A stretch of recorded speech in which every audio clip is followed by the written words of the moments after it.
Hey guys, welcome back to the channel. I'm Looking at Monster, and this is Throwback Thursdays, a series on the channel where we go back and review an older Black Series figure and try to compare it to today's standards. And today, we are returning to the roots of the Looking at Monster channel, and we are returning to number 94, The Mandalorian. This figure was released in the red and black box back in late 2019, a part of the Triple Force Friday release, and actually released in 3 separate package variants. Obviously the black and red box, as well as the white box first edition, and the carbonized edition. The white box edition was limited to the first run of these figures, and after the restock, it was switched to the, of course, red and black box, and then the carbonized edition was actually a Target exclusive. And then this figure would even be later released as a credit collection figure, but I'm not a huge fan of credit collection, so I don't tend to bring it up very often. Anyway, let's go ahead and jump right into the articulation and paint apps of this figure. So first up, I want to cover the paint apps, because this guy has some pretty decent paint apps for what he is. He has some amazing dirt and weathering on the helmet, which I do absolutely love. He even does have these nice like silver bullet marks and battle damage on the armor, which I am really proud of. It goes all the way down to the thigh plates as well, even on the gauntlets, which I really love. And it's kind of a big change from the later Beskar versions, which are this nice like shiny new armor, and it doesn't have much weathering or paint apps, so I do like the detail that they put into this figure. For weapons, he of course did come with his pistol, which can go in the holster right here, and he did come with the pulse rifle, which can actually go and fit into the strap on his back here. I think for the time, these are pretty good weapons, and obviously they fit the character pretty well. Now, I did have problems actually fitting this guy back into the little hole back here, so right now I actually just have it looped through the strap, and it's not even into the actual back of the figure. That's one of my big complaints with the Mandalorian figures, is that it just doesn't want to stay in the peg hole in the back, which is kind of a shame. But looking at the articulation of this figure, the head is on a double ball joint, so there's one at the top of the neck and at the bottom of the neck, so really good head and neck articulation. Obviously you can go all the way around. However much head and neck articulation you need, this guy pretty much has it. His arms can go all the way up into a T-pose, and then the shoulder pads, which are like this soft malleable plastic, will go over the shoulders here, so it doesn't get in the way. His elbows can get a little bit, I'd say that's right at 90 degrees, so pretty good. He does also have a gauntlet swivel, which is quite interesting because they actually got rid of the gauntlet swivel on all of the Beskar Mando versions. Then, of course, he does have the swivel and hinge at the wrist. He does have a horizontal hinge on the left wrist and a vertical hinge on the right wrist. Looking at his ab crunch, he's got a decent amount here. Now, this kind of the strap here does get in the way a little bit once you first get the figure, but once you kind of get him loosened up and stretched out, quote unquote, a little bit, it tends to get out of the way. Looking at the legs, though, he can kick up about that far, which is unfortunately not as much as you might like. His thigh pad does tend to get in the way. He can kick out a decent amount, almost doing the splits. He also does have a thigh swivel. Now looking at the legs, unfortunately this is one of my bigger complaints, but he does have the pinned legs, which honestly they get the job done. You can pretty much kick his own butt, which you would never actually need to do, so he's got decent enough articulation there.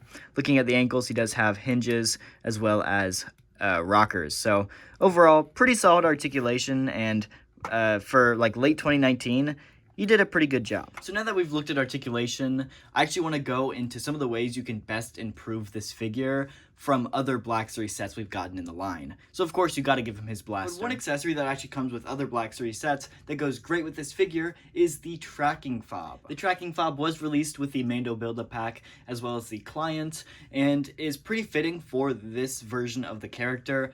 Obviously, once he gets the Beskar armor and kind of like runs away with Grogu, he doesn't use the tracking fob as much, but for him in like episode 1, 2, and 3, the tracking fob is a pretty good accessory. But my personal favorite accessory to give him is, of course, the Camtono. Now, this one only released with the client figure, but he's a relatively cheap figure on the aftermarket if you are looking to get this Camtono.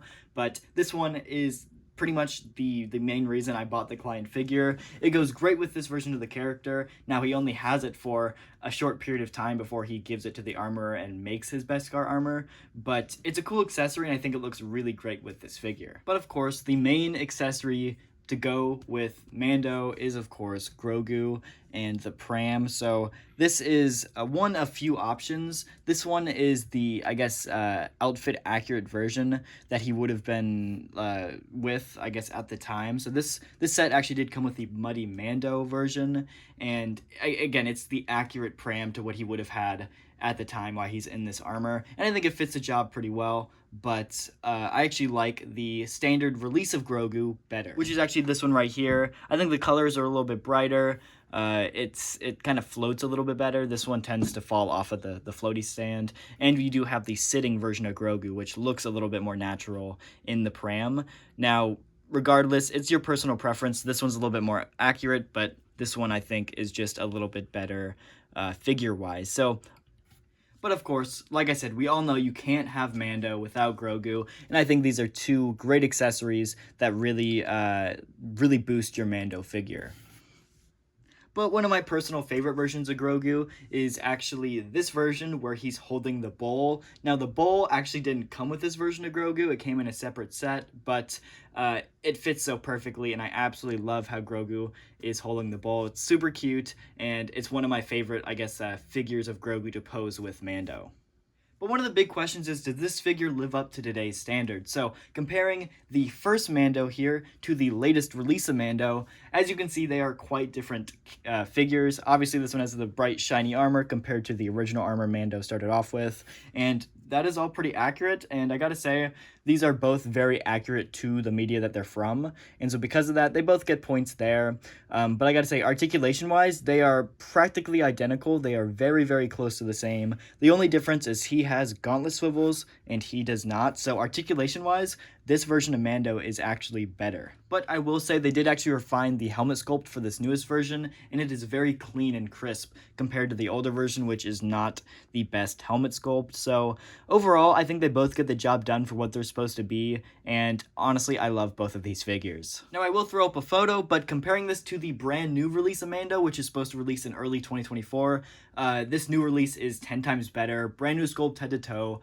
It's like seamless pinless articulation as well as a soft goods cape. It's a really good figure of Mando, and honestly, like I said, it's going to be 10 times better than both of these figures. Anyway, moving on with comparisons, we do have the number 94 Mando next to the build-up pack with the removable helmet, as well as the Muddy Mando. Now, both of these are really good sets, and I absolutely love this Muddy Mando set. It's one of my favorites, and I know some people kind of hate on it, but it's one of my favorites. And one detail that I really like is they actually gave him the Beskar shoulder pad, which Mando gets in the first episode of the show. So this version of Mando is only accurate for about like the first 15 to 30 minutes, because then he gets that new shoulder pad and gets rid of that old one. So that's something I really wish Hasbro would do, is re-release this version of Mando with the accurate shoulder pad, but it's not the end of the world. We also have Mando here with two characters that he would have interacted with in the first episode. We have Paz Vizsla as well as the Armorer, looking great together.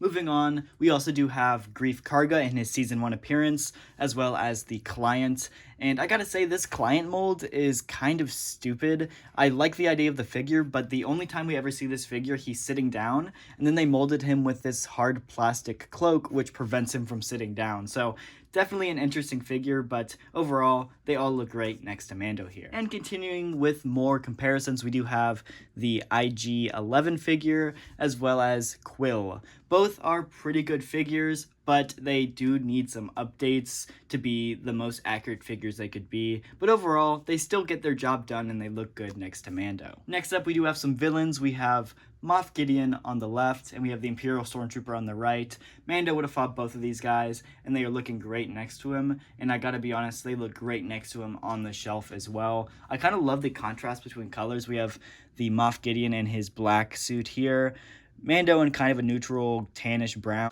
And then we have the white Imperial Stormtrooper. It's kind of like a progression of colors, and it looks really cool, and it's a nice effect when you have it all together on the shelf. And then last up for comparisons, we do have the Credit Collection Cara Dune. Now, unfortunately, I don't own the original version, so the Credit Collection is the closest thing I've got, and I gotta say, it still gets the job done. The colors are a little wonky here and there, but for the most part, she still looks great next to Mando. So looking at this figure 3.5 years later, I gotta say, I think he absolutely lives up to today's standards. I think the biggest difference is the pinned legs. Nowadays, he would have come with pinless legs, but other than that, it's pretty similar to what we would have been getting today. I think the paint apps are actually a lot better than what we normally get today as well. So that is a huge bonus. And overall, this is still in my top 5 favorite figures of all time. He means a lot to me, not just because he was the figure that started my channel, but he's the first ever Black Series figure I really got. So he's one of my favorites. He means a lot to me, and